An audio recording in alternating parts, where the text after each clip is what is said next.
Pleasant morning, my dear students. Welcome to the online class, grade 8th, Social Science, chapter History, chapter 10.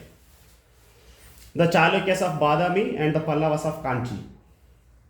Yesterday, we have learnt about the Chalukyas of Badami, and we had seen the famous Chalukya king was Pulikeshi II, and they made Badami as their capital and they were ruling. And today we are going to learn about Pallavas of Kanchi. It means Pallavas made Kanchi as their capital. And among them we can see the two important ruler or strong kings are Mahendra Varma and Narasimha Varma first. And where you know that Mahendra Varma was defeated by Chalukyan king Pulikeshi II. But later on what happened? Narasimha Varma first defeated Pulikeshi II. So that's what we are going to know about their contributions. At the same time, we can also understand their achievements. And Huyan Tsang, who had visited during their time, and he described about this kingdom. Okay, let us see the Pallavas of Kanchi rule, page number 79. So they started to rule from 350 CE to 895 CE. So the Pallavas are the first kings of Tamil Nadu, we can say.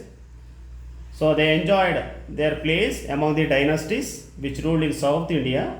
They ruled from the 4th century to 9th century. It is one of the golden age, and we can say where the kingdom was flourished, and at the same time they made lot of achievement during their time. And in the beginning they were the officials of Shatavahanas. It means they were subordinate kings, like they were the subordinates of Shatavahanas. But when Shatavahanas dynasty came to an end or declined, okay, so then these Pallavas declared themselves as the independent king in the territory. So the first ruler of this dynasty was Shivaskanda Varma. The first king of this dynasty was Shivaskanda Varma. So the Pallavas and the Kadambas, always they were enemies. So they were perpetual enmity towards each other. Consequently, they used to fight, okay, in order to extend their territory. So among them we can see even Pulikeshi II of Chalukya dynasty defeated Mahendra Varma of the Pallava king. So in order to take revenge against Pulikeshi II, so the famous Pallava king, so Mahendra Varma son Narasimha Varma first, so he defeated Pulikeshi II and he captured Vatapi. Vatapi means Badami, and he got the title Vatapi Konda and Mahamalla. So Narasimha Varma, of course, he was one of the powerful king among the Pallavas, and he is the person. Then he also built on a Mahabalipuram on the sea coast near Kanchi, and he named Mahabalipuram. It was one of the beautiful city today, Mahabalipuram, and where monolithic temples are seen. Monolithic temples were built by him. Monolithic means here now where it is a rock temple, or it is carved by single rock, monolithic temple.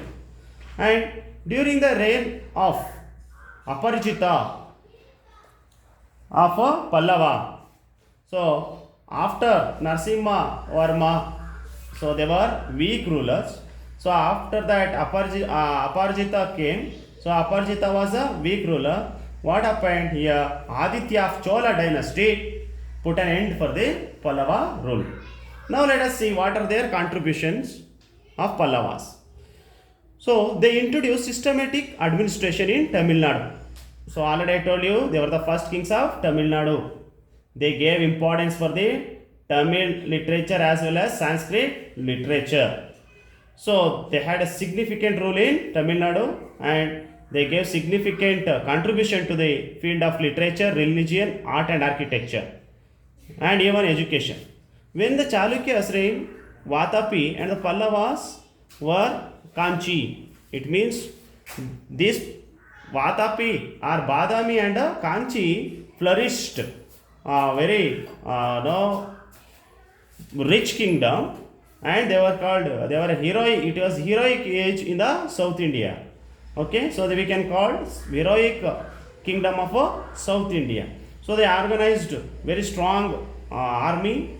Their kingdom was very strong, and there were ministers and provincial officers were there. So the kingdom was divided into Mandala, Nadu, and Grama. So Grama means here the Grama Sabha dealt with the problems of the village. So this Grama Sabha, the head of the Grama Sabha was Grama Bhojaka, look after the village administration. So we can understand. So they divided the kingdom into Mandala, Nadu and Grama. And the Pallavas encouraged both Sanskrit and Tamil in Kanchi. Okay, Sanskrit literature also flourished here. So during that time Bharavi wrote, he was one of the poet, author, wrote Kiratharjunaya. And one more author, Dandi. Okay, Dandi wrote Dasakumara Charita. They were the two important poets during that time. And at the same time, Mahendra Varma, he himself was a poet and he wrote social drama, that is Matta Vilasa, okay, and Matta Vilasa Prahasana, and a book Bhagavad Juka, okay, Bhagavad Juka. These are the two important dramas which were written by Mahendra Varma. And the Pallavas also encouraged all the religions. So how can we understand? So Mahendra Varma he was a follower of Jainism.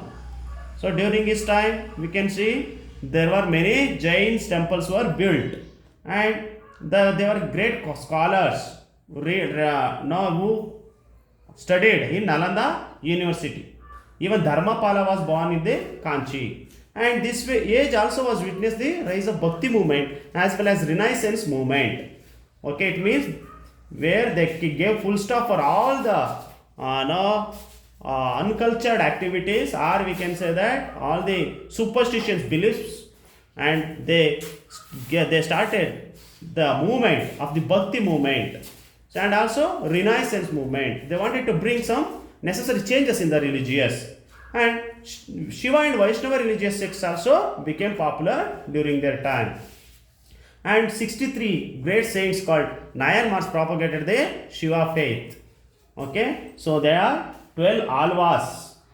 Alvas propagated the Vaishnava faith. Now, the Pallavas were, of course, they were the lovers of art and architecture. Many rock-cut temples were built, or we can say that carved rocks temples were built. So, among them, you can see that Mahabalipuram Pancharatha is one of the important temple you can see.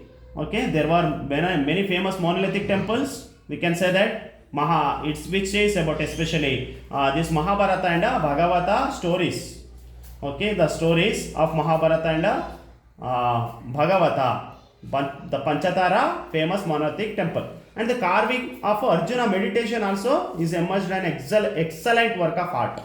And the temples of Kailasanatha, Ekambaranatha and Vaikunta Perumal at Kanchi, they were the great important temples. And at the same time Mahabalipuram, the temple which was there in the coastal area, Mahabalipuram, they were an excellent ancient Indian architecture. And the temples also became the great religious centers as well as education center, where many people used to gather in the temples or in the temple courtyard. So they used to sing a song, bhajan song and other songs, Puranas were, devotional songs were sung in the temple.